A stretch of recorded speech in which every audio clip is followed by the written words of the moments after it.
मेष राशि ठारू आरंभ करी मीन राशि व्यक्ति कौन कही थाए आपण राशि, कौन कही थाए आपण ग्रह, कौन कही थाए आपण नक्षत्र, आज आपण को केउ उपाय करने आवश्यक। आज दिनटी आपण पई अत्यंत शुभ साब्यस्त हेब। जय जगन्नाथ बंधुगण, आमर ये भक्ति ओडिया चैनल रे आपण मानकु स्वागत। आज आपणको आपणक दैनिक राशिफल कहवाकू जाउछि। एही जेउ राशिफल आपणको मु कहवाकू जाउछि यह ग्रह मानकर साधारण गणना, जहा ज्योतिषशास्त्र रे ग्रह मानकर गोचर नाम रे जना जाय थाए।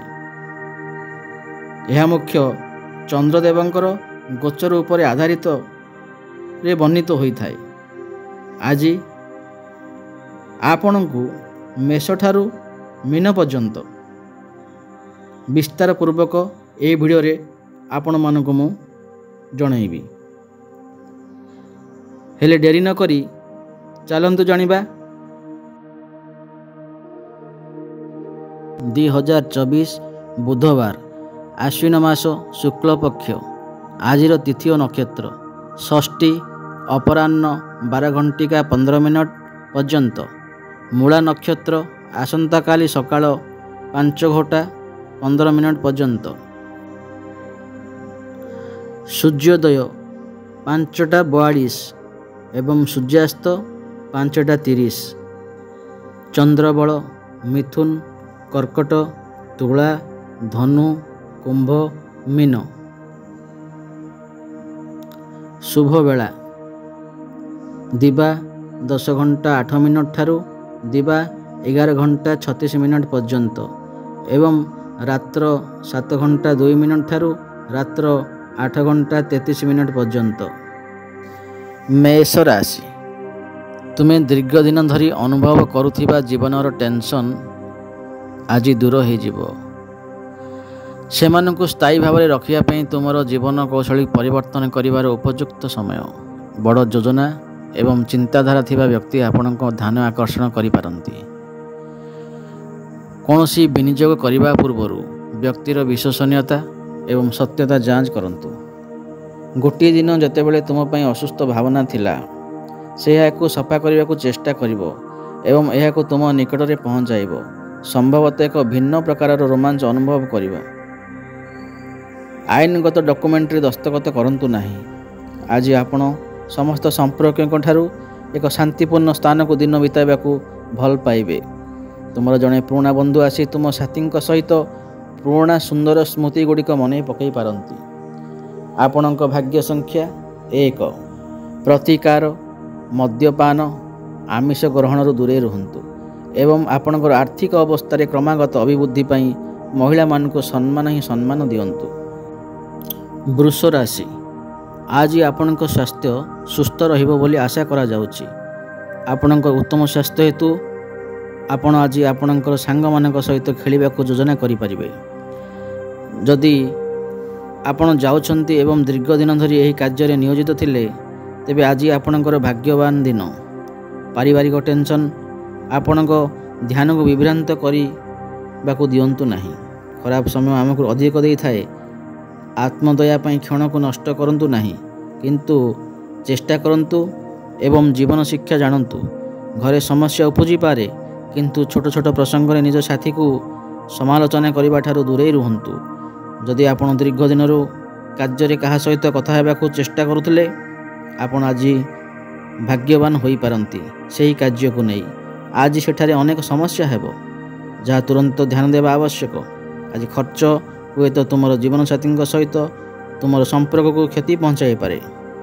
आपणक भाग्य संख्या 9, प्रतिकार लक्ष्मी चालीसा जप करंतु एवं देवी महालक्ष्मी को प्रशंसा करथिबा भजन गान करंतु, जहा द्वारा आपण एवं आपणक साथी मध्य पारस्परिक संपर्क एवं विश्वास उपजीव। मिथुन राशि, ब्लड प्रेशर रोगी माने रक्तचाप कमाइबा पाई एवं कोलेस्टेरोल को नियंत्रण रखिबा पाई ଲାଲ ଦାରାକ୍ଷର ସାହାଯ୍ୟ ନେଇପାରନ୍ତି।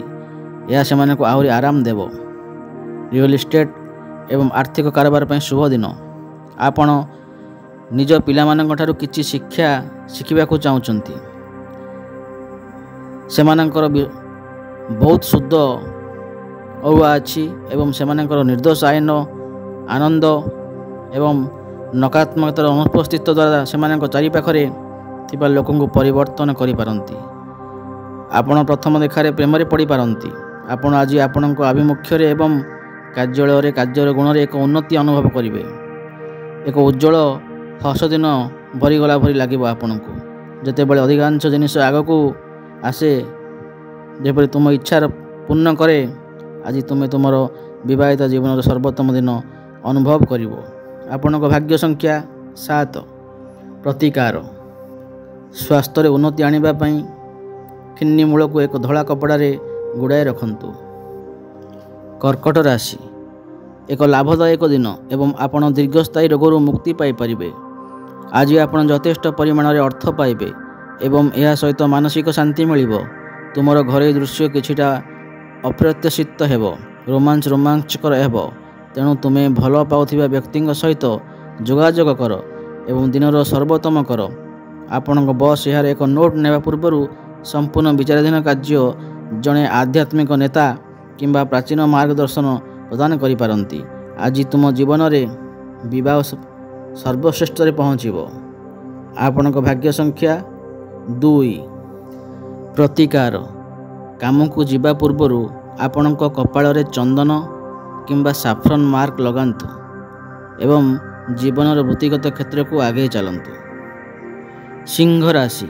ସ୍ୱାସ୍ଥ୍ୟ ଦୃଷ୍ଟିକୋଣରୁ ବହୁତ ଭଲ ଦିନ।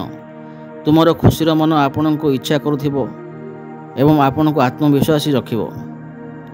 ମନରେ କିମ୍ବା କସ୍ମେଟିକ୍ ଉନ୍ନତି ପାଇଁ ଅଧିକ ଖର୍ଚ୍ଚ କରନ୍ତୁ ନାହିଁ। ଆପଣଙ୍କ ବନ୍ଧୁମାନଙ୍କୁ ଆପଣଙ୍କର ଉଦାର ପ୍ରକୃତିର ସୁଯୋଗ ନେବାକୁ ଦିଅନ୍ତୁ ନାହିଁ। ତୁମେ ଆଉ ତୁମର କଳ୍ପନା ବିଷୟରେ ସ୍ୱପ୍ନ ଦେଖିବା ଆବଶ୍ୟକତା ନାହିଁ। ସେମାନେ ଆଜି ସତ୍ୟ ହୋଇପାରନ୍ତି।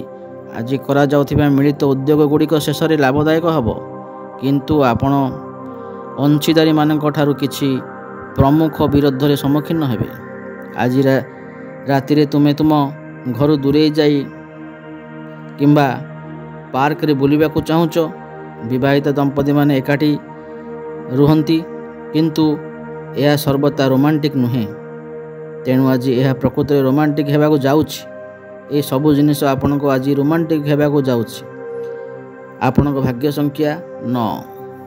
ପ୍ରତିକାର। ଆପଣଙ୍କ ପାରିବାରିକ ଜୀବନରେ ଅଧିକ ଶୁଭକାମନା ପାଇଁ ହନୁମାନ ଚାଳିଶା, ହନୁମାନ ଅଷ୍ଟାଙ୍ଗ ଏବଂ ପ୍ରଭୁ ରାମ ସ୍ତୁତି ପାଠ କରନ୍ତୁ। କନ୍ୟା ରାଶି।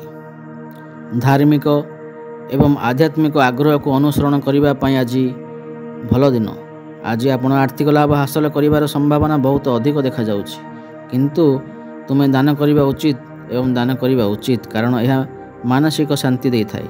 ତୁମେ ତୁମର ସମସ୍ୟା ଭୁଲିଯାଅ ଏବଂ ପରିବାର ସଦସ୍ୟଙ୍କ ସହିତ ଭଲ ସମୟ କଟାଅ। ଆଜି ତୁମର ପ୍ରିୟ ଭାବନାକୁ ଗୁରୁତ୍ୱପୂର୍ଣ୍ଣ ବ୍ୟବସାୟିକ ନିଷ୍ପତ୍ତି ନେବାବେଳେ ଅନ୍ୟମାନଙ୍କ ଚାପରେ ଆସନ୍ତୁ ନାହିଁ। ଛାତ୍ରମାନଙ୍କୁ ସାଙ୍ଗମାନଙ୍କ ସହିତ ବୁଲିବା ସମୟ ନଷ୍ଟ କରିବାକୁ ପରାମର୍ଶ ଦିଅନ୍ତୁ ନାହିଁ। ଏହା ହେଉଛି ସେମାନଙ୍କ କ୍ୟାରିୟରର ଶିଖର, ଯେଉଁଠାରେ ସେମାନେ ଜୀବନରେ ଅଧ୍ୟୟନ ଏବଂ ଆଗକୁ ନେବାକୁ ଆବଶ୍ୟକ। ତୁମର ଜୀବନସାଥୀ ଆଜି ତୁମକୁ ବହୁତ ଖୁସି କରିବା ପାଇଁ ଅନେକ ପ୍ରୟାସ ରଖିବ। ଆପଣଙ୍କ ଭାଗ୍ୟ ସଂଖ୍ୟା 7। ପ୍ରତିକାର। ଓମ୍ ନମୋ ଭଗବତେ ବାସୁଦେବାୟର ମନ୍ତ୍ର 28 କିମ୍ବା 108 ଥର ଜପ କରନ୍ତୁ। ଏହା କରିବା ଦ୍ୱାରା ଆପଣଙ୍କ ଜୀବନ ପାଇଁ ବହୁତ ଆନନ୍ଦମୟ ଏବଂ ଖୁସିର ଲହରୀ ଫେରିଆସିବ। ତୁଳା ରାଶି। ଆଜିର ମନୋରଞ୍ଜନ, କ୍ରୀଡ଼ା କାର୍ଯ୍ୟକଳାପ ଏବଂ ବାହ୍ୟ ଇଭେଣ୍ଟ ଅନ୍ତର୍ଭୁକ୍ତ କରିବା ଉଚିତ। ଟଙ୍କା ପ୍ରସଙ୍ଗରେ ଆଜି ପ୍ଲାନେଟାରୀ ପ୍ଲେସମେଣ୍ଟ ଆପଣଙ୍କ ପାଇଁ ଅନୁକୂଳ ମନେ ହେଉନାହିଁ, ତେଣୁ ତୁମର ଟଙ୍କା ସୁରକ୍ଷିତ ରଖ। ପାରିବାରିକ ରହସ୍ୟର ଖବର ଆପଣଙ୍କୁ ଆଶ୍ଚର୍ଯ୍ୟ କରିପାରେ। ପ୍ରେମରେ ଥିବା ଦୁଇ ଜଣଙ୍କ ମଧ୍ୟରେ ସମଗ୍ର ବ୍ରହ୍ମାଣ୍ଡର ଚମତ୍କାରିତା ରହିଥାଏ। ହଁ, ତୁମେ ଭାଗ୍ୟବାନ। ଯଦି ଆପଣ କାର୍ଯ୍ୟରେ ଅତ୍ୟଧିକ ଚାପଗ୍ରସ୍ତ ହୁଅନ୍ତି, ତେବେ ଟେମ୍ସ ମାଉଣ୍ଟ ହେବ ଆପଣଙ୍କର କୌଣସି ନିଷ୍ପତ୍ତି ନେବା ପୂର୍ବରୁ ଅନ୍ୟମାନଙ୍କ ଆବଶ୍ୟକତା ଦୃଷ୍ଟି ରଖି ଚେଷ୍ଟା କରନ୍ତୁ। ଅନାବଶ୍ୟକ ଅସୁବିଧା ଏବଂ ବିବାଦ ଠାରୁ ଦୂରରେ ଆପଣ ଆଜି ରହିପାରନ୍ତି। ଗୁରୁଦ୍ୱାର କିମ୍ବା ମନ୍ଦିର ଧାର୍ମିକ ସ୍ଥାନରେ ଆପଣଙ୍କର ଖାଲି ସମୟ ବିତାଇ ପାରିବେ। ତୁମେ ତୁମର ଜୀବନସାଥୀ ଆଜି ତୁମ ପ୍ରତି ଅଧିକ ଯତ୍ନବାନ ହେବାକୁ ପାଇବେ। ଆପଣଙ୍କ ଭାଗ୍ୟ ସଂଖ୍ୟା ପ୍ରତିକାର ଶୁକ୍ରକୁ ପ୍ରଭାବିତ କରିବା ପାଇଁ ସର୍ବଦା ସଫା ପୋଷାକ ପିନ୍ଧନ୍ତୁ ଏବଂ ଏହାଦ୍ୱାରା ଆପଣଙ୍କ ବୃତ୍ତିଗତ ଜୀବନର ଲାଭଦାୟକ ପ୍ରଭାବ ଆଣିଥାଏ। ବିଛା ରାଶି ବାୟୁରେ ଦୁର୍ଗ ନିର୍ମାଣରେ ସମୟ ନଷ୍ଟ କରନ୍ତୁ ନାହିଁ, ବରଂ କିଛି ଅର୍ଥ ପୂର୍ଣ୍ଣ କରିବାକୁ ଆପଣଙ୍କର ଶକ୍ତି ସଂରକ୍ଷଣ କରନ୍ତୁ। ଆର୍ଥିକ କ୍ଷେତ୍ରରେ ଉନ୍ନତି ଆପଣଙ୍କ ପାଇଁ ଦୀର୍ଘ ଦିନର ଦେୟ ବିଲ୍ କରିବା ପାଇଁ ଏହା ସୁବିଧାଜନକ କରିବ। ଆପଣଙ୍କ ପରିବାର ସହିତ ସାମାଜିକ କାର୍ଯ୍ୟକଳାପ ସମସ୍ତଙ୍କୁ ଆରାମଦାୟକ ଏବଂ ମନୋରମ ମନୋଭାବରେ ରଖିବ। ତୁମର ସାଥୀକୁ ତୁମର ସ୍ଥିତିକୁ ବୁଝିବା ପାଇଁ ବହୁତ କଷ୍ଟ ହେବ। ତୁମର ଲକ୍ଷ୍ୟ ଆଡ଼କୁ ଚୁପଚାପ କାର୍ଯ୍ୟ କର ଏବଂ ସଫଳତା ପାଇବା ପୂର୍ବରୁ ତୁମର ଉଦ୍ଦେଶ୍ୟ ପ୍ରକାଶ କର ନାହିଁ। ଗୁଜବ ଏବଂ ଗୁଜବ ଠାରୁ ଦୂରେଇ ରୁହ। ଆଜିକାଲି ତୁମର ବିବାହିତା ଜୀବନରେ ଆପଣଙ୍କ ସାଥୀଙ୍କ ସହିତ କଥାବାର୍ତ୍ତା କରନ୍ତୁ ଏବଂ ପ୍ରକୃତରେ ଶାନ୍ତି କିଛି ଯୋଜନା କରନ୍ତୁ। ଆପଣଙ୍କ ଭାଗ୍ୟ ସଂଖ୍ୟା 3। ପ୍ରତିକାର ତୁମର ପ୍ରେମ ଜୀବନରେ ମଧୁରତା ଯୋଗାଇବା ପାଇଁ ଲାଲ ରଙ୍ଗର ବାଦାମୀ କୁକୁରକୁ ରୁଟି ଦିଅନ୍ତୁ। ଧନୁ ରାଶି ମାନସିକ ଶାନ୍ତି ପାଇଁ କିଛି ଦାନ ଏବଂ ଦାନ କାର୍ଯ୍ୟରେ ନିଜକୁ ଜଡ଼ିତ କର। ଅତ୍ୟନ୍ତ ଲାଭଦାୟକ ଦିନ ନୁହେଁ, ତେଣୁ ଆପଣଙ୍କର ଟଙ୍କା ସ୍ଥିତି ଯାଞ୍ଚ କରନ୍ତୁ ଏବଂ ଆପଣଙ୍କର ଖର୍ଚ୍ଚକୁ ସୀମିତ କରନ୍ତୁ ଏବଂ ଧାର୍ମିକ ସ୍ଥାନ କିମ୍ବା ସମ୍ପର୍କୀୟଙ୍କୁ ପରିଦର୍ଶନ କରିବା ଆପଣଙ୍କର କାର୍ଡରେ ସମ୍ଭବତଃ ମନେ ହୁଏ। ତୁମର ପ୍ରିୟଙ୍କା ପ୍ରତି ତୁମର ବେପରୁଆ ଧ୍ୟାନ ପରେ ଟେନସନ୍ ମୁହୂର୍ତ୍ତ ଆଣିପାରେ। ଆଜି ଆପଣ ଧ୍ୟାନରେ ରହିବେ ଏବଂ ସଫଳତା ଆପଣଙ୍କ ପାଖରେ ଅଛି। ଭ୍ରମଣ ସୁଯୋଗ ଗୁଡ଼ିକ ଅନୁସନ୍ଧାନ କରାଯିବା ଉଚିତ। ଆଜି ଆପଣଙ୍କ ସାଥୀ ହୁଏତ ତାଙ୍କ ସାଙ୍ଗମାନଙ୍କ ସହିତ ଅତ୍ୟଧିକ ବ୍ୟସ୍ତ ହୋଇପାରନ୍ତି, ଯାହା ଆପଣଙ୍କୁ ବିବ୍ରତ କରିପାରେ। ଆପଣଙ୍କ ଭାଗ୍ୟ ସଂଖ୍ୟା 9। ପ୍ରତିକାର ତୁମର ଆର୍ଥିକ କଣ୍ଡିସନ ଅବସ୍ଥାରେ କ୍ରମାଗତ ଅଭିବୃଦ୍ଧି ପାଇଁ ଅଭାବୀ ଲୋକଙ୍କ ମଧ୍ୟରେ କଡ଼ି ଚାवल ଏବଂ ରୁଟି ଅନ୍ନ ଦାନ କରନ୍ତୁ। ପରବର୍ତ୍ତୀ ରାଶିଟି ମକର ରାଶି। କିଛି ଖେଳ ଦେବାରେ ନିଜକୁ ଜଡ଼ିତ କର, କାରଣ ଏହା ଚିରସ୍ଥାୟୀ। ଆପଣଙ୍କର ସାଙ୍ଗମାନଙ୍କ ସାହାଯ୍ୟରେ ଆର୍ଥିକ ଅସୁବିଧାରୁ ଦୂର ହେବ। ଜଣେ ନିକଟ ସମ୍ପର୍କ ହୁଏତ ଅଧିକ ଧ୍ୟାନ ଆବଶ୍ୟକ କରିପାରନ୍ତି, କିନ୍ତୁ ସହାୟକ ଏବଂ ଯତ୍ନବାନ ହେବେ। ଆଜି ତୁମେ ତୁମର କୌଣସି ପ୍ରତିଜ୍ଞା ପୂରଣ କରିବାରେ ସକ୍ଷମ ହେବ ନାହିଁ, ଯାହା ତୁମର ପ୍ରେମିକକୁ ଅସନ୍ତୁଷ୍ଟ କରିପାରେ। ସୃଜନଶୀଳ କ୍ଷେତ୍ରରେ ଯେଉଁମାନେ ସେମାନଙ୍କ ପାଇଁ ବହୁ ପ୍ରତୀକ୍ଷିତ ଖ୍ୟାତି ଏବଂ ସ୍ୱୀକୃତି ଗ୍ରହଣ କରନ୍ତି, ସେମାନଙ୍କ ପାଇଁ ଚମତ୍କାର। ଆଜି ଆପଣଙ୍କ ହାତରେ ଥିବା ଖାଲି ସମୟର ଭଲ ଉପଯୋଗ କରିବାକୁ ଆପଣ ଆପଣଙ୍କର ପୁରୁଣା ସାଙ୍ଗମାନଙ୍କୁ ଭେଟିବାକୁ ଯୋଜନା କରିପାରିବେ। ଜଣେ ବ୍ୟକ୍ତି ଆଜି ଆପଣଙ୍କ ଜୀବନସାଥୀଙ୍କ ପ୍ରତି ଅତ୍ୟଧିକ ଆଗ୍ରହ ଦେଖାଇ ପାରନ୍ତି, କିନ୍ତୁ ଆପଣ ଦିନର ଶେଷରେ ଅନୁଭବ କରିବ ଯେ କିଛି ଭୁଲ ନାହିଁ। ଆପଣଙ୍କ ଭାଗ୍ୟ ସଂଖ୍ୟା 9। କଳା ଧଳା କୁକୁରକୁ ରୁଟି ଖାଇବାକୁ ଦିଅନ୍ତୁ। ତୁମର ପ୍ରେମ ଜୀବନକୁ ସମୃଦ୍ଧ କରିବେ। କୁମ୍ଭ ରାଶି ତୁମେ ଦୀର୍ଘ ଦିନ ଧରି ଅନୁଭବ କରୁଥିବା ଜୀବନର ଟେନସନ୍ରୁ ମୁକ୍ତ ପାଇବ। ସେମାନଙ୍କୁ ସ୍ଥାୟୀ ଭାବେ ରଖିବା ପାଇଁ ତୁମର ଜୀବନ ପରିବର୍ତ୍ତନ ଉପଯୁକ୍ତ ସମୟ। ଲୋକମାନେ ତୁମଙ୍କଠାରୁ କ'ଣ ଆବଶ୍ୟକ କରନ୍ତି ଏବଂ କ'ଣ ଚାହାନ୍ତି ତୁମେ ଠିକ୍ ଜାଣିଛ, କିନ୍ତୁ ଆଜି ତୁମର ଖର୍ଚ୍ଚରେ ଅତ୍ୟଧିକ ନ ହେବାକୁ ଚେଷ୍ଟା କର। ଏହାର ଚେହେରାକୁ ରଖିବା ପାଇଁ ଘରର ଚାରିପାଖରେ ଛୋଟ ପରିବର୍ତ୍ତନ କରାଯିବ। ବ୍ୟକ୍ତିଗତ ସମ୍ପର୍କ ସମ୍ବେଦନଶୀଳ ଏବଂ ଅସୁରକ୍ଷିତ ଅଟେ। ଅଭିବୃଦ୍ଧି ଏବଂ ସମୃଦ୍ଧତା ପାଇଁ ସମ୍ପର୍କୀୟମାନେ ଆପଣଙ୍କୁ ନୂତନ ପ୍ରସ୍ତାବ ଆଣିଥିବା ପରି ମନେ ହୁଏ। ଦିନଟି ଭଲ ଅଟେ, ତେଣୁ ଅନ୍ୟମାନଙ୍କ ସହିତ ଆପଣ ନିଜ ପାଇଁ କିଛି ଗୁଣାତ୍ମକ ସମୟ ପ୍ରସ୍ତୁତ କରିବାକୁ ସମର୍ଥ ହେବେ। ତୁମର ପତି ପଡ଼ୋଶୀଙ୍କରେ ଶୁଣିଥିବା କିଛି ବିଷୟ ହୋଇପାରେ। ଆପଣଙ୍କ ଭାଗ୍ୟ ସଂଖ୍ୟା 6। ପ୍ରତିକାର ମହାନ ପ୍ରେମ ଜୀବନ ପାଇଁ ଏକ ତମ୍ବା ପାତ୍ରରେ ନାଲି ଫୁଲଟିଏ ରଖନ୍ତୁ। ମୀନ ରାଶି ଆଜି ଆପଣଙ୍କ ସ୍ୱାସ୍ଥ୍ୟ ସୁସ୍ଥ ରହିବ ବୋଲି ଆଶା କରାଯାଉଛି। ଆପଣଙ୍କର ଉତ୍ତମ ସ୍ୱାସ୍ଥ୍ୟ ହେତୁ ଆଜି ଆପଣଙ୍କ ସାଙ୍ଗମାନଙ୍କ ସହିତ ଖେଳିବାକୁ ଯୋଜନା କରିପାରିବେ। ଆଜି କୌଣସି ସାହାଯ୍ୟ ଟଙ୍କା ରୋଜଗାର ନ କରିବାକୁ ସକ୍ଷମ ହେବେ। ଆପଣଙ୍କ ସାଥୀ ସହଯୋଗୀ ଏବଂ ସାହାଯ୍ୟକାରୀ ହେବେ। ତୁମର ପ୍ରିୟ ଆଜି ତୁମ କଥା ଶୁଣିବା ପରିବର୍ତ୍ତେ ତାଙ୍କ ମନ କହିବାକୁ ଚାହିଁବେ।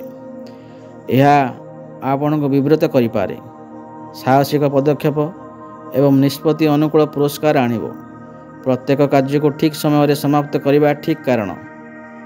ଏହା ଆପଣଙ୍କୁ ଦିନର ଶେଷର ନିଜ ପାଇଁ ଏକ କୋଠରୀ ଦେଇଥାଏ। ବର୍ତ୍ତମାନ ବିଳମ୍ବ କରିବା ଏବଂ ତାପରେ କେବଳ ଭାର ଲଦେଇ ହେବା। ତୁମର ଜଣେ ପୁରୁଣା ବନ୍ଧୁ ଆସି ତୁମ ସାଥୀ ସହିତ ପୁରୁଣା ସୁନ୍ଦର ସ୍ମୃତି ଗୁଡ଼ିକ ମନେ ପକାଇ ପାରନ୍ତି। ଆପଣଙ୍କ ଭାଗ୍ୟ ସଂଖ୍ୟା 4। ପ୍ରତିକାର। ତୁମର ପ୍ରେମ ଜୀବନକୁ ଉନ୍ନତ କରିବା ପାଇଁ ଭଗବାନ କୃଷ୍ଣଙ୍କୁ କର୍ପୂର ଆରତି ଅର୍ପଣ କରନ୍ତୁ। ମଙ୍ଗଳମୟ ହେବ। ଜୟ ଜଗନ୍ନାଥ। ପୁଣି ଦେଖା ହେବ ଆଗାମୀ ଭିଡ଼ିଓରେ। ଧନ୍ୟବାଦ।